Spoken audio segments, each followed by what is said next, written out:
سبحانك لا علم لنا إلا ما علمتنا إنك أنت العليم الحكيم رب اشرح لي صدري ويسر لي أمري واحلل عقدة من لساني يفقه قولي يا معلم الحكمة علمنا يا معلم الحكمة علمنا يا معلم الحكمة علمنا وذكرنا ما نسينا وعلمنا ما جهلنا اللهم أخرجنا من ظلمات الوهم وأكرمنا بنور الفهم وافتح علينا بمعرفة العلم وسهل أخلاقنا بالحلم وجعلنا ممن يستمعون قولا فيتبعون أحسنه وصلى الله على سيدنا محمد وعلى آله وصحبه أجمعين أما بعد. Jadi insyaAllah pada pagi ini kita sambung kepada masalah yang ke-327, iaitu berkenaan dengan babul wudu'i minan nabis, bab pada menyatakan air sembahyang dengan menggunakan air nabis, iaitu air peraman daripada tamar ataupun kismis, itu dipanggil air nabis. Baik, masalah yang ke-377 mengambil air sembahyang dengan air nabis. Baik, telah berkata Al-Imam Abu Isa At-Tirmizi radhiyallahu ta'ala anhu, dan sungguhnya telah memikirkan oleh setengah daripada ahlul ilmi, yakni di kalangan para ulama, akan harus wuduk dengan air nabis. Setengah daripada mereka itu iaitu Sayyidina Sufyan Al-Thawri dan lain daripadanya. Dan kata setengah daripada ahlul ilmi, yakni di kalangan para ulama, tiada sah air sembahyang dengan air nabis. Dan ialah perkataan Al-Imam Syafi'i, Imam Ahmad dan Imam Ishaq bin Rahuyah.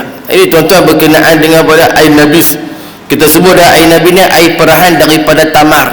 Kita ambil air masak tu ataupun air kosong, kita cari tamar, kita buat rendaman selama 1 hari 1 malam, 24 jam lah.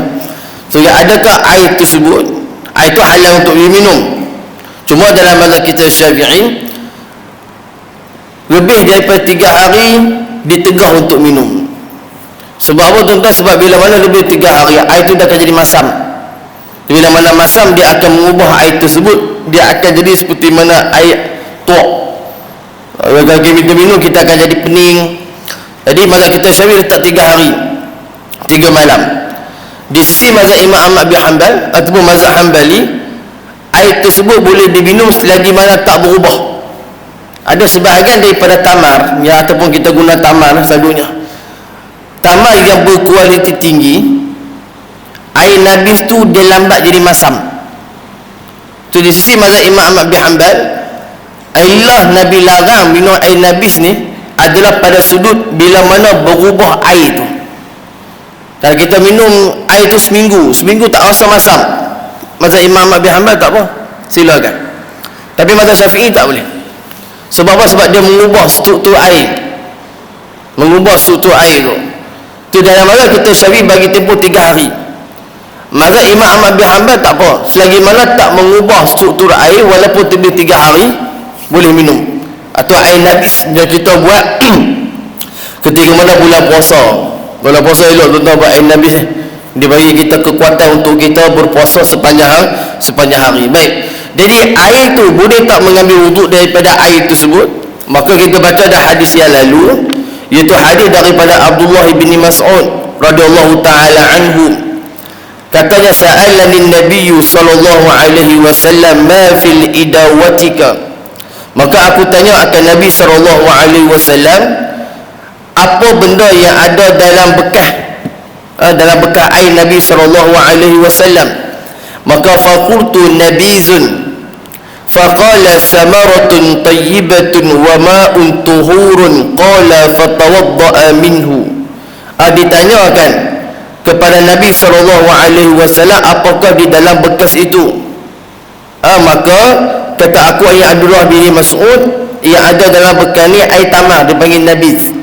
Kemudian Nabi jawab apa? Nabi kata, inilah buah yang bagus dan air yang suci. Ya, suci. Ma'u tahurun, dengan maksud air itu suci. Dan kata Nabi SAW, fatawadda'a minhu, maka ambillah wuduk daripada air ni.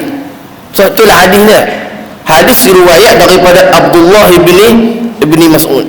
Jadi ulama khilaf pada sudut dia, adakah air itu boleh ambil wuduk? Maka sebahagian pendapat ulama mazhab ada yang menegah dan ada yang mengharuskan. Antara mereka mazhab kita Syafi'i. Begitu juga dengan mazhab Imam Ahmad bin Hanbal. Begitu juga dengan pendapat guru kepada Bukhari, namanya Ishaq bin Rahuyah. Dia kata tak boleh. Sebab tak boleh? Sebab bukan air mutlak. Dia bukan air mutlak. Sebab kita kan ada pembahagian 4 air. Ada air mutlak, ada air musta'mal, ada air musyammas, dan ada air mutanajis. Empat air ni tuan-tuan yang boleh digunakan untuk berwuduk satu je. Dia panggil air mutlak. Air musta'mal tak boleh, kecuali pada basuhan sunat, tak apa. Sebab basuhan sunat, contoh seperti mana basuh telinga kan. Basuh telinga guna air musta'mal pun sah. Cuma Al-Imam Syafi'i dia menggalakkan kita guna air yang baru. Itu kata tuan-tuan tengok orang Hanafi kalau dia ambil wuduk. Jadi kita akan sampai kepada bab berkenaan dengan bab wuduk.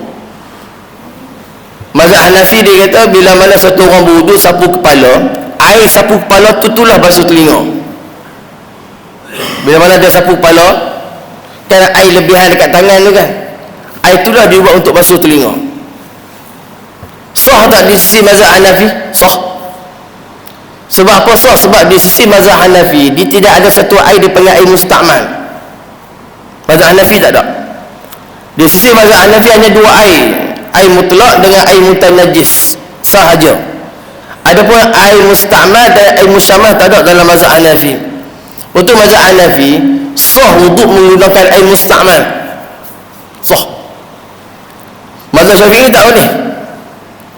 Sebab apa? Sebab air musta'mal adalah air yang telah digunakan untuk basuhan wajib. Jadi status air itu suci tetapi tidak menyucikan. Jadi mazhab kita Syafi'i mengatakan pada kaya basuh telinga sunat ambil air yang baru, bukan wajib. So daripada perkataan tersebut kita dapat faham pada air musta'mal boleh digunakan pada 2 keadaan. Yang pertama untuk basuh anggota sunnah. Anggota sunnah antaranya telinga, pergelangan tangan, berkumur-kumur, masuk air dalam hidung, itu semuanya benda sunat dalam berwuduk. Yang keduanya, air musta'mal boleh digunakan untuk basuhan kali kedua, kali yang ketiga. Sebab apa basuhan kali kedua dan kali ketiga? Sebab kali kedua, kali ketiga tu basuhan sunat. Yang mana basuhan wajib? Yang pertama kali yang kita buat tu. Contoh macam kita basuh muka. So air yang jatuh pada basuhan yang pertama itu dikira musta'mal.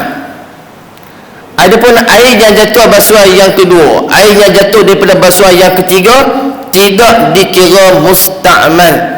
Sebab tu tuan-tuan tak semestinya air yang jatuh daripada anggota wajib, muka, tangan, kepala, kaki, dikira sebagai musta'mal. Belum tentu. Bila dikira musta'mal, bila mana basuhan wajib itu sempurna. Contohnya kita basuh muka, sempurna muka kita basuhan. So air yang jatuh tu, lebihan air tu, itu dipanggil air musta'mal. Tu kena cerak masalah tu baik-baik. Sebab ramai orang salah faham air musta'mal ni untuk basuhan wajib. Tak kira lah basuhan kedua ke basuhan ketiga, kita kata tak. Basuhan yang pertama tu saja basuhan wajib. Basuhan yang kedua, basuhan yang ketiga sunat. Air yang jatuh daripada basuhan kedua, air yang jatuh daripada basuhan yang ketiga, dia panggil air, bukan air musta'mal. Manakala kita tak ada air tu pun nak guna untuk wuduk lagi pun boleh. Tu perbahasan berkenaan dengan air musta'mal tu. Jadi boleh tak guna air najis ni untuk jadikan sebagai air sembahyang? Di sisi mazhab Syafi'i tak boleh. Sebab apa tak boleh? Sebab dia bukan air mutlak. air yang semata-mata air tak, dia panggil air nabiz. Dia ada idafat. Idafat ni sandaran. Orang kata kenapa air sirap tak boleh jadi air wuduk? Sebab air sirap tu bukan air mutlak, dia air yang disandarkan atas nama sesuatu. Contoh air, kita nak faham air sirap ni macam mana, warna dia merah. So orang kata ni air sirap tu, sirap tu ataupun air kopi tu dia panggil idafat, dia panggil sandaran. Air apa ni, dia tak boleh faham dengan sendiri, dia kena mesti air kopi. Malah kita faham sebab dia warna hitam. So bila mana air ini diidafahkan dengan sesuatu, dia bukan air mutlak. Tu dalam mazhab kita Syafi'i. Tu macam air nabis. Air apa ni? Orang tanya ni air apa ni? Ni air nabis. So kalimah nabis tu, itu dipanggil idafah, dia panggil. So bila mana dipanggil idafah, maka air tersebut bukan air semata-mata air. Dia panggil air apa dah? Dia panggil air yang telah diidafahkan namanya atas sesuatu. Itu namanya air nabis. Kita pun faham dah. Cuma kenapa ulama tak benarkan dalam mazhab Syafi'i, dia bukan air mutlak. Dia boleh minum, air kopi boleh minum. Air yang suci tetapi tidak menyucikan. Air mutlak air yang suci lagi menyucikan. Adapun air mutanajis, air yang tidak suci. Maksudnya air yang tak boleh buat apa lah, kena buang. Tuan-tuan, air mutanajis adalah air yang bercampur dengan najis. Contoh kita ambil air kencing tuala anak kita tu, anak kita, cucu kita yang dikencing tu.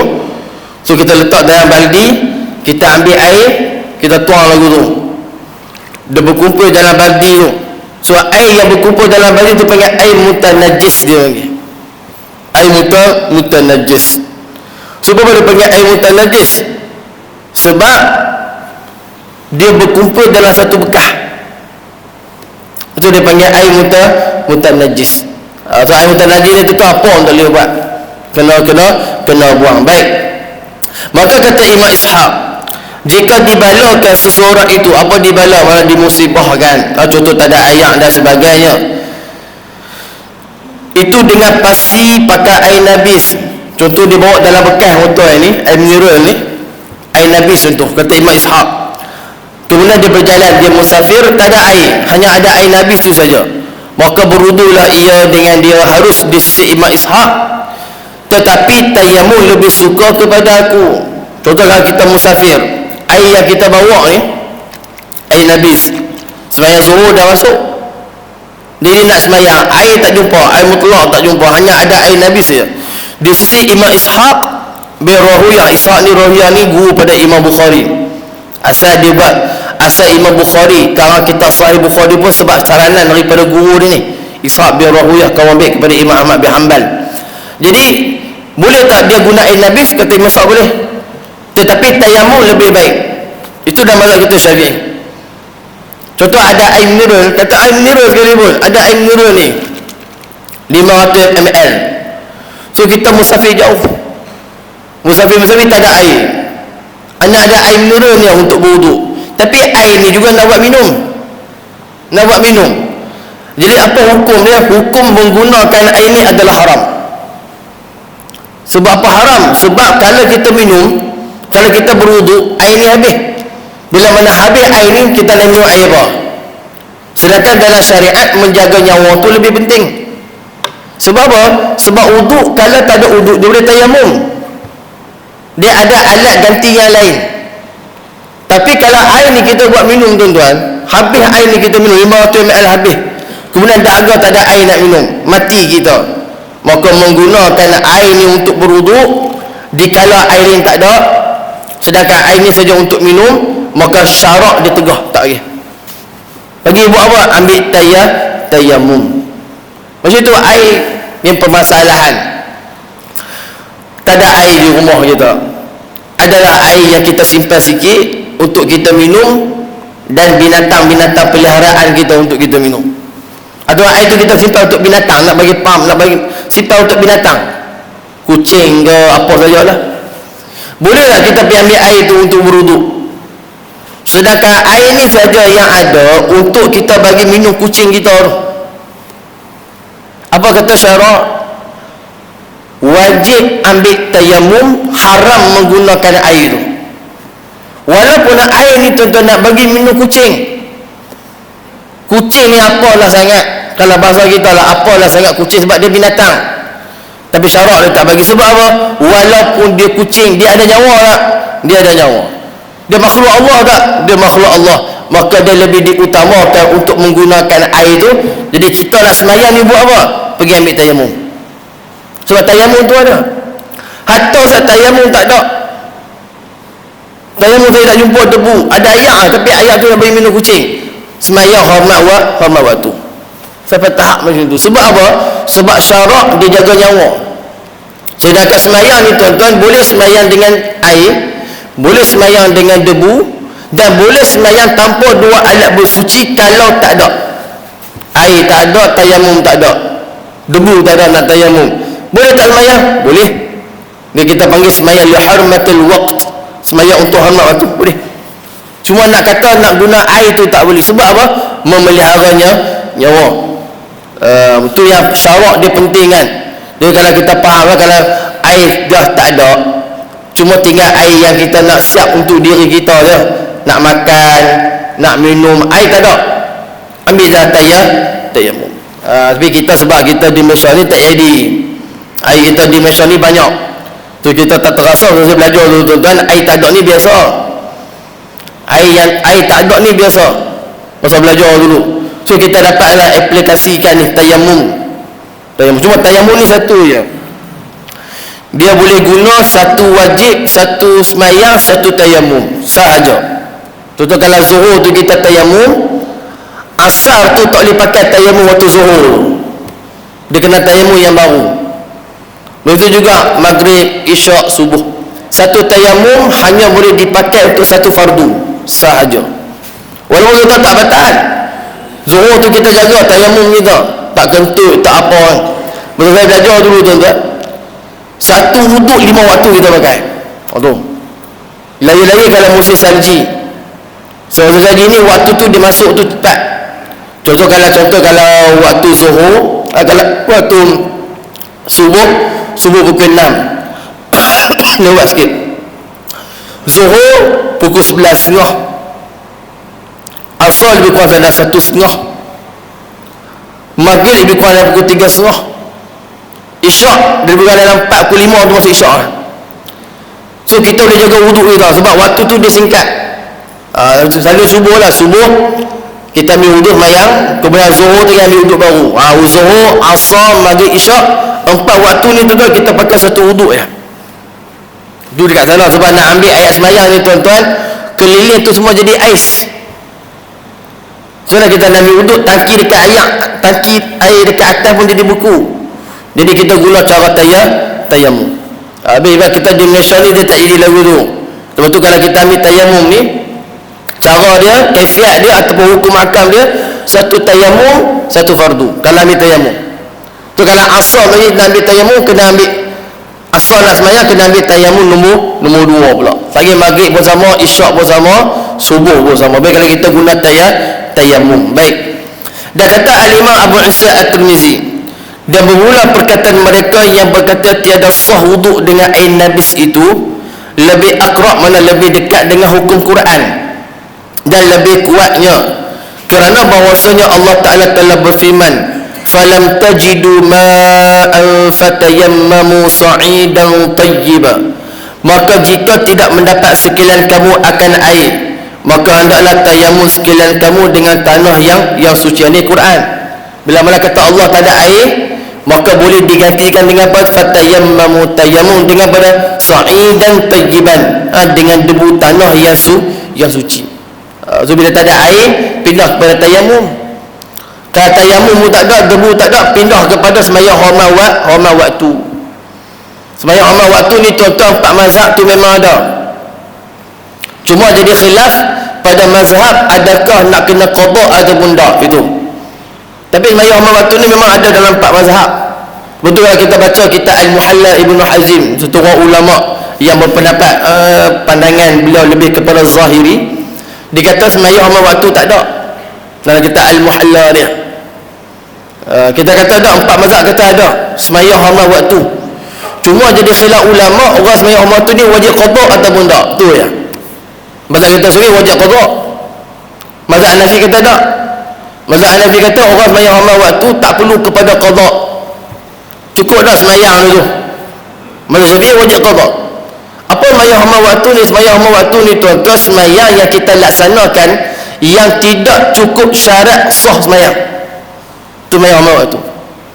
Antaranya tidak ada wuduk. Yang kedua, kita sembahyang tanpa ada pakaian yang menutup aurat. Contoh kalau kita pergi satu tempat, kita terdampar dekat laut ke dalam hutan ke, pakaian kita habis koyak rabak pakaian. Jadi nak sembahyang, tak ada lah pakaian yang menutup aurat, mana nak cari dalam hutan. Jadi sembahyanglah kita dalam keadaan macam tu, tak apa. Cuma nanti bila mana dia keluar daripada hutan ataupun dah selamat nanti, qada balik sembahyang. Mana orang yang sembahyang 5 waktu pada sembahyang yang tidak syarat, tidak cukup syarat sah sembahyang, itu dia panggil sembahyang 5 waktu. Tapi bukan semua tempat boleh sembahyang, tak boleh tengok juga. Bukan semua boleh sembahyang 5 waktu, tak boleh. Dia ada syarat-syarat dia, yang itu dalam bab sembahyang nanti. Dalam jilid yang kedua dalam kitab Bahrul Mazi dia ada sebut benda tu. Baik, cuma nak katanya pada air kalau tak ada digantikan dengan tayammum. Baik, dia kata Al-Imam Qustalani diriwayatkan daripada Abu Daud daripada Tariq Ibnu Jarir, daripada Atha, bahwasanya manakah ia mengambil wuduk dengan nabis dan laban, dan katanya bahawasanya bertayamum itu lebih suka kepada aku daripadanya, dan telah mengharuskan wuduk dengan air nabis oleh Imam Al-Auza'i sebarang apa air nabis, dan Imam Abu Hanifah menentukan harus dengan air nabis kurma sahaja di luar negeri, maknanya musafir, dan dalam keadaan qaryah, mana dalam keadaan bermukim pada waktu luputnya air, mana tak ada air, ada air nabis. Di sisi mazhab Imam Abu Hanifah, di sisi Abu Hanifah boleh. Ini pendapat ulama lah tuan-tuan, dengan syarat bahawa adalah nabis itu manis, halus, lagi hanyut di atas anggota seperti mana air. Jadi kalau nak guna air nabis ni, di sisi Imam Abu Hanifah, syarat dia kalau kita guna air tu boleh dia rata dekat anggota tubuh badan. Itu pendapat Imam Abu Hanifah. Kita taklah guna mazhab ni tuan-tuan. Dia kata Imam Muhammad, ini Muhammad Hasan Asy-Syaibani, diinputkan antaranya dan antara tayammum. Dia kata Imam Muhammad Hasan Asy-Syaibani ni murid kepada Imam Abu Hanifah. Dia kata orang yang ambil air nabis ni sebagai wuduk, syarat dia kena himpun sekali dengan tayammum. Oh, sakit juga tu. Air nabis ni tuan-tuan, dan nabis ni dah belum nyarah, campur pula dengan tayammum. Tu di sisi mazhab Hanafi. Atau pendapatnya pendapat Muhammad tu, Muhammad Hasan Asy-Syaibani, guru kepada Imam Bukhari dan juga anak murid kepada Imam Abu Hanifah. Dia kata Imam Abu Yusuf, yakni Qadi Abu Yusuf, seperti mana jumhur, janganlah mengambil wuduk dengan dia sebagaimanapun.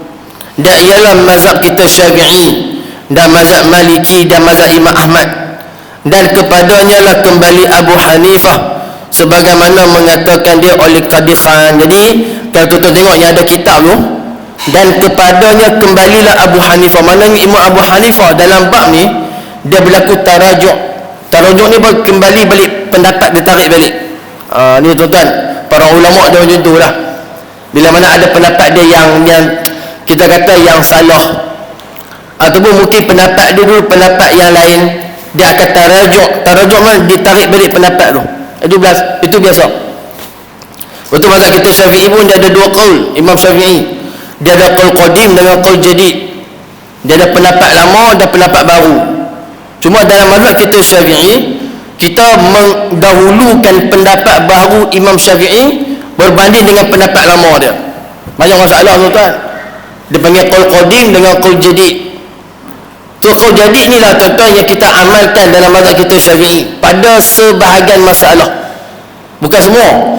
Sebab ada juga sebahagian masalah kita guna qaul qadim, pendapat Imam Syafi'i yang lama dulu. Itu berdasarkan kepada apa? Kepada qawaid, kepada nas. Tengok. Sebab tu kalau kita nak ambil pendapat Imam Syafi'i ni, kita kena tengok betul pendapat mana, pendapat yang baru, pendapat yang lama. Dia ulama dia macam tu lah tuan-tuan. Dia ada pendapat dia yang dulu, kemudian nak akhir hidup tu dia tarik balik pendapat boleh jadi.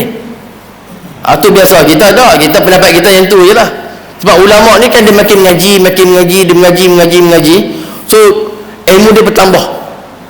Dulu dia tak tahu benda tu, kemudian bila mana dia tahu, dia buat analisis dalil dan sebagainya, maka dia jumpa pendapat yang ni lebih baik daripada pendapat ni. So dia tarik balik pendapat ni, dia beramal dengan pendapat ni. Tu berlaku pada sisi ulama, tu biasa. Yang berlaku tak berlaku pada kita orang awam. Apa kita pakai satu pendapat je. Ulama tak. Betul, ada ulama je dia tarik balik pendapat dia. Itu kita panggil tarajuk. Tarajuk ni apa dia? Dia kembali, menarik balik kembali pendapat-pendapat dia. Itu dia panggil tarajuk. Banyaklah tuan-tuan. Bukan Imam Abu Hanifah saja. Semua imam boleh berlaku. Semua imam boleh berlaku tarajuk. Sebab tu hari ni kalau kita di Malaysia kita mengaji kitab-kitab fiqh terutamanya yang telah disaring oleh para ulama Jawi kita lah, ulama Melayu, Syekh Arsyad Banjarinya, Syekh Al-Fatani, diorang dah saring pendapat-pendapat tu. Saring mana apa? Saring dengan ilmu mereka yang mana kita boleh beramal tu ya. Bila kita mengaji kitab Sabilan kan, Sabilan Matlaq, Buraitul Tullab, ini semua juga kitab yang disaring oleh ulama daripada kitab-kitab Arab. Macam Munitul Musolli, walaupun nipis Munitul Musolli tu, cerita bab semayang nipis ya tuan-tuan, tapi dalam itulah yang menceritakan tentang cara semayang dalam mazhab Syafi'i yang muktamad. Macam mana kaifiat angkat tangan, apa rukun semayang, apa masalah-masalah semayang, semua tu. Kita mengaji dekat masjid kitab Munitul Musolli tu. Kitab ni tuan-tuan usia dia hampir dekat 200 tahun. Kitab tu. Baru-baru ni kita pergi Fatani kita pergi kepada muzium simpanan Quran dan juga muzium simpanan manuskrip ataupun dia bagi makhtutat. Jumpalah kitab Munitul Musolli ni karangan Syekh Fatani yang dia karang sendiri. Maksudnya yang dia karang berdasarkan tulisan tangan dia. Ada di sana. Usia kat 200 tahun. Kitab nipis kan? Tapi kalau mengaji kitab ni tuan-tuan, bab semayang lepas. Bab semayang tu kira lepas. Tu bab kitab Munitul Musolli. Tebal nipis kan? Bawa tak sampai 50 muka surat. Sebab apa kitab-kitab Jawi ni nipis tuan-tuan? Dia tak tebal. Sebab niat para ulama, terutama Syekh Fatani, Syekh Arsyad Banjari dan sebagainya, dia orang nak mudahkan orang Melayu ni mengaji. Nak bagi kita ni mengaji ni mudah. Bagi kita tak ada. Nak selok kitab-kitab besar ni tak ada. Dia ulama ni tuan-tuan, dia dah selok semua, dah mengaji dah semua kitab-kitab ni. So dia orang buat satu kitab nak bagi mudah kita mengaji masalah fardu ain. Masalah fardu ain. Macam kitab Matla'ul Badrain kan. Matla'ul Badrain dalam bab depan semua bab tauhid. Cerita apa kudrah, apa iradah, ilmu hayat, samak, basar, kalam. Habis cerita tentang sifat 20, baru masuk bab fiqh. Sebab nak cerita apa tuan-tuan? Nak cerita fardu ain ni wajib. Sebab tu tutup guru kita, dia kawal kita tu nipih-nipih nak bagi kita ni lepas fardu ain. Dah habis kitab Matlaq, dah habis kitab Sabilal, baru naik kitab yang lain pula. Tapi yang penting bagi orang Melayu ataupun masyarakat, dia lepas fardu ain. Tu wajib. Itu yang ulama kawan kita nipih-nipih tu. Yang nipih-nipih tu semuanya ilmu fardu ain je. Nak masuk lebih mendalam, kena mengaji lagi. Tu yang duduk pondok 7 tahun, duduk pondok 8 tahun, 9 tahun, 10 tahun tu. Nak lepas fardu kifayah tu pula. Fardu ain lepas dah. Fardu ain tu tuan tak susah pun. Kalau tuan duduk dengan saya 6 bulan habis lah. Kita baca kitab yang mana kitab untuk fardu ain je, habis 6 bulan tuan boleh habis lengkap fardu ain, selesai. Tapi kita nak masuk cabang-cabang ilmu tu, itu yang lama tu. Ada makan belas tahun, ada makan puluhan tahun. Nak masuk cabang-cabang ilmu tu, nak jadi orang alim. Lepas fardu ain itu tu untuk orang awam, semua mesti wajib lepas. Tak kira lah siapa, dia doktor ke, dia engineer ke, dia polis ke, dia askar ke, hatta dia raja, dia sultan pun wajib lepas fardu ain. Kalau ada tak lepas ni tuan-tuan, siap dengan Tuhan nanti. Sebab namanya fardu ain. Ain ni tuan-tuan wajib individu. Dia ada satu lagi panggil fardu kifayah, yang kita terjemah orang lain buat kita tak payah tu. Itu tak mengaji tu. Sebab dia kata orang lain mengaji lah, tak apalah. Tapi fardu ain tu tak kira siapa pun, asal dia mukallaf. Dia ustaz ke, dia syekh ke, dia doktor ke, dia apa pun mesti lepas. Tak lepas ni, utamakan yang lain, dia panggil orang yang maghrur, orang yang ditipu oleh syaitan. Fardu ain. Nak bagi lepas ni, dah lepas ni tuan-tuan, mengaji lain tak apa. Nak ngaji tafsir ke, nak ngaji hadis ke, apa ke, boleh. Tapi bagi lepas fardu ain dulu. Tak lama pun tuan-tuan, fardu ain tak lama, 6 bulan boleh settle. Siap. Daripada tauhid, daripada fiqh, daripada tasawuf. Habis 6 bulan ni tuan-tuan, terjunlah dalam ilmu lain tak apa. Waktu di pondok ni tuan-tuan sebenarnya mengaji tak lama pun. Tapi yang lama ni sebab apa? Fardu kifayah tadi tu. Dia nak dalam lagi, dalam. Kadang ngaji fiqh ni tuan-tuan, sampai 4 rubuk ngaji. Ibadatnya, muamalatnya, munakahatnya, jenayatnya. Ya Allah wajibkan kita ngaji ibadat. Bak taharah, bak semayang. Sebab Allah hari-hari duk buat, suruh ngaji. Bak tauhid, ngaji. Kemudian dah habis ni baru Islam yang lain. Itu kata ilmu. Mana kata itulah fardu ain. Siapa pun tak terlepas. Tapi kalau kita dah habis, orang tanya kita masalah fiqh tentang semayang, yang simple-simple kita boleh jawab okey dah. Tapi kalau tanya rukun semayang, dia tertukar 13, 17, tertukar 20, tu bahaya. Cukup bahaya. Dan yang rukun semayang dah berapa? Tak tahu rukun semayang berapa. Tu bahaya. Fatihah tu rukun ke tak? Depa kata rukun, depa kata tak apa. Tadi dia kena ada stand dia. Rukun. Tanya dalil tak boleh jawab, tak apa. Cuma dia kata rukun semayang, memang rukun semayang. Okey lah. Tayat awal tu rukun ke tak? Tayat awal. Dia kata selalu duduk baca. Rasa-rasa macam rukun, tu bahaya. Sebab dia tak boleh beza antara rukun dan sunat. Sunat pula dia ada dua, sunat ab'ad dengan sunat hay'ah. Gabung macam tu pula. Ni bagi lepas ni ya tuan-tuan. Bukan nak apa, bukan lama mana. Kalau ngaji kat masjid tu kira lepas. Sebab ustaz dia ngajak benda tu ya.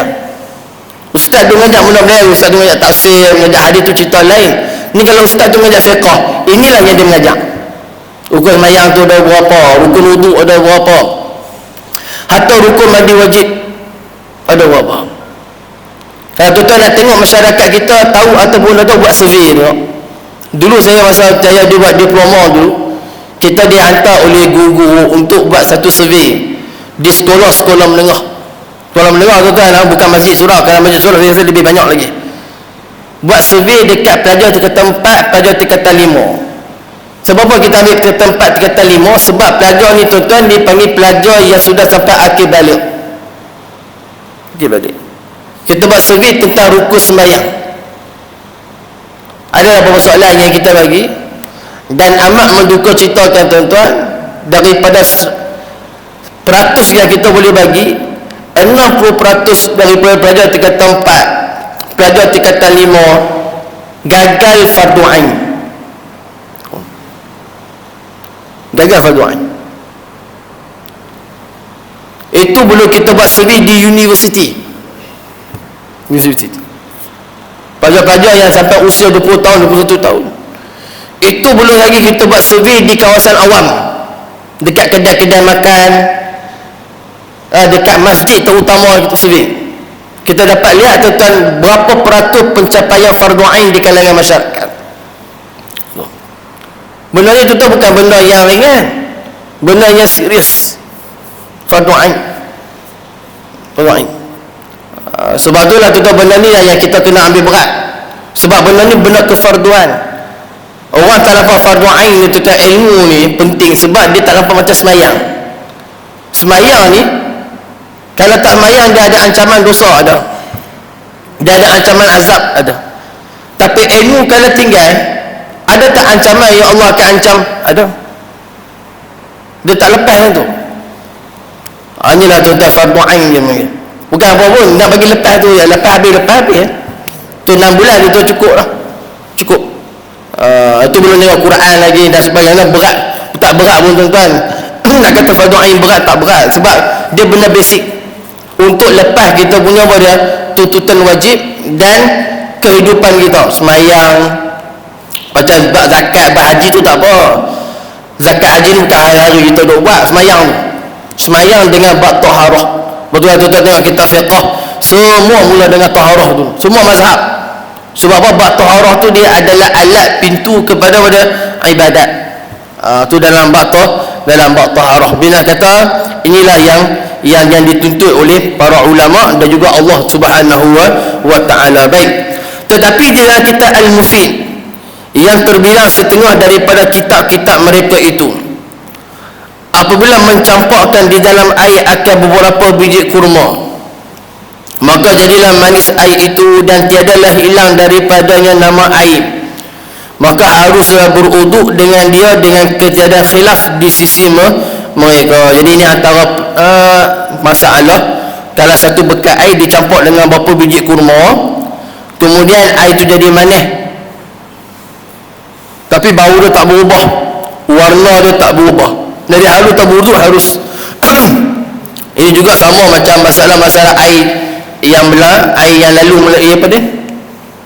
Apa nama ni, pipe yang karat ataupun air yang bercampur dengan klorin. Ulama sepakat benda tu boleh harus guna untuk berwuduk. Baik. Dan mengambil hujah mereka itu dengan hadis Ibnu Mas'ud dalam masa 326 itu. Dan kata Imam Al-Qustalani telah meruwaikan hadis Ibnu Mas'ud ini oleh Abu Daud, dan bertambah fatawadda'a minhu, dan mengambil wuduk ia dengan dia. Dan telah dijawab oleh para ulama dengan bahawasanya ulama salaf telah muwafaqat, ini sepakat, mereka itu mendhaifkan hadis Ibnu Mas'ud ini. Dan jika sekiranya kita qabul akan sahnya, maka ia mansukh, kerana yang demikian itu adalah ia di Mekah dan turun firman Allah Ta'ala surah Al-Ma'idah ayat yang ke-6 tadi itu adalah ia di negeri Madinah dengan ketiadaan khilaf, ialah ketika mana Sayyidatuna Aisyah radhiyallahu ta'ala anha berakad, mana berkahwin. Jadi kata para ulama, hadis yang kita bacakan tadi itu iaitu hadis yang dhaif. Kita faham hadis dhaif ni tuan-tuan, dia tak dibuat sebagai hukum fiqh. Tapi seandainya katakanlah hadis ni sahih, sebagian ulama lain mensahihkan dia sekalipun, hadis ini dipanggil hadis yang mansukh. Maksudnya hadis yang hukum tu sudah tak ada, dimasukkan oleh ayat Quran yang surah Al-Maidah ayat yang ke-6, falam tajidu ma'an fatayammamu tadi. Surah hadis ni sebagian ulama dia tak gunalah, ataupun ditangguhkan hadis Ibnu Mas'ud itu iaitu nabis, yakni air tamar yang kering yang berendam, tiada mengubah ia akan air pada sifatnya, sifat air 4 lah, bau, warna dan juga rasa. So kalau berubah 3 benda ni tuan-tuan, ataupun 2 benda daripada 3 benda ni, maka air tersebut tak boleh dijadikan sebagai untuk berwuduk dan mandi wajib. Baik. Habis berkenaan dengan bab air itu. Jadi bab air ni tuan-tuan, dalam kita ibadat kita yang wajib hanya menggunakan air mutlak saja. Air musta'mal ataupun sebarang daripada air tak boleh. Ataupun air yang mukhtalit, air yang bercampur, ataupun air mutaghayyir, air yang berubah. Contoh kalau berubah tu dengan apa? Dengan kita memasukkan sesuatu. Contoh air ni kita masukkan, dulu kalau pasal kitab fiqh dia kata air mawar tu.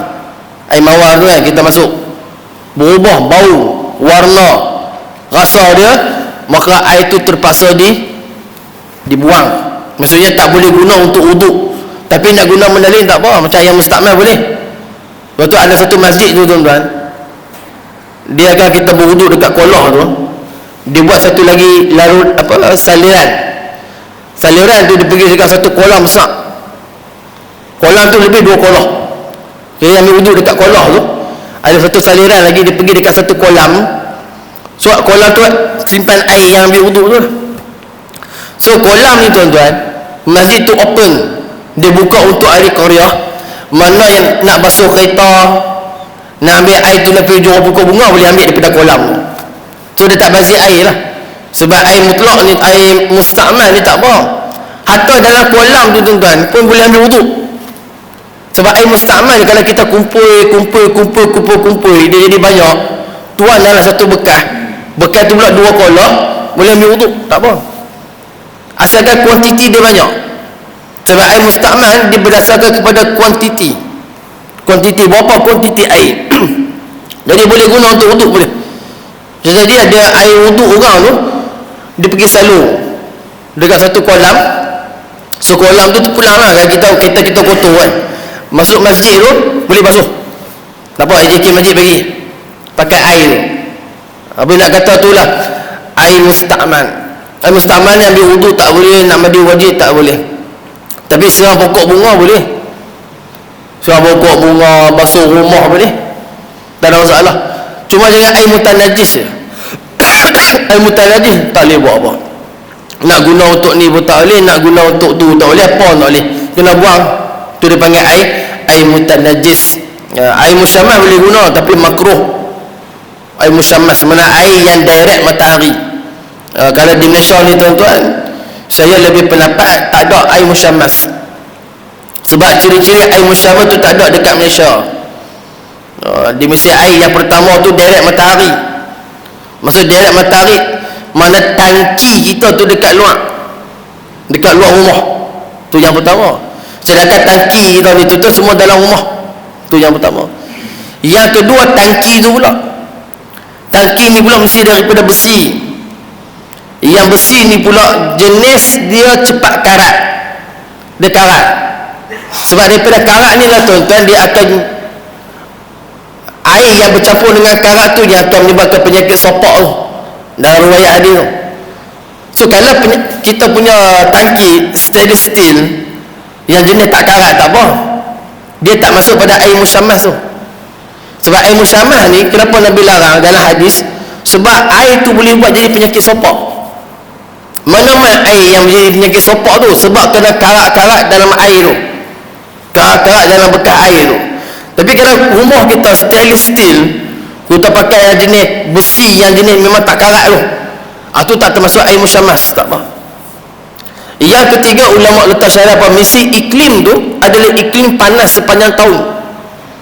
Air musyammas tu mana iklim negara tu, kita ada hujan, kita ada panas. Tu nak kata di Malaysia tak ada air musyammas. Air itu yang kita mandi panas tu, itu bukan, itu air yang dipanaskan dengan elektrik. Dia air musyammas, nama pun air musyammas mana air yang direct kena matahari.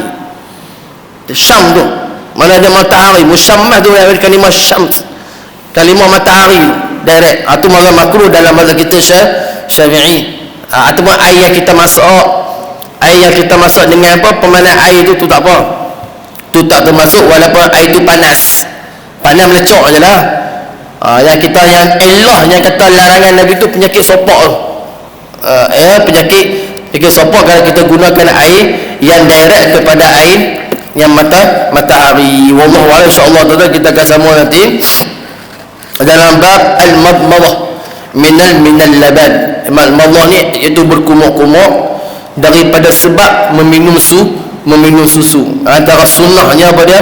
Bila mana kita memakan ataupun meminum sesuatu, maka sunat untuk kita pada kita berkumur-kumur ketika mana kita nak masuk dalam sembahyang. Wallah.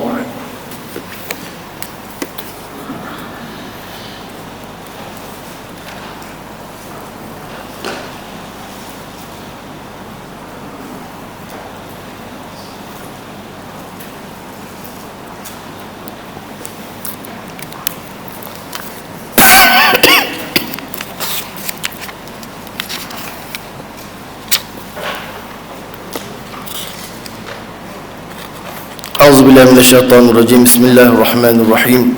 Alhamdulillahi rabbil alamin wassalatu wassalamu ala asyrafil anbiya'i wal mursalin sayyidina Muhammadin wa ala alihi wa sahbihi ajma'in. Allahumma inna na'udzubika min 'ilmin la yanfa' wa min qalbin la yakhsha' wa min nafsin la tashba'. ومن دعاء لا يسمع سبحان الله وبحمده سبحانك اللهم وبحمدك نشهد أن لا إله إلا أنت ونستغفرك ونتوب إليك وصلى الله على سيدنا محمد وعلى آله وصحبه وبارك وسلم والحمد لله رب العالمين أقول قولي هذا واستغفر الله لي ولكم وبالله التوفيق والهداية السلام عليكم ورحمة الله وبركاته.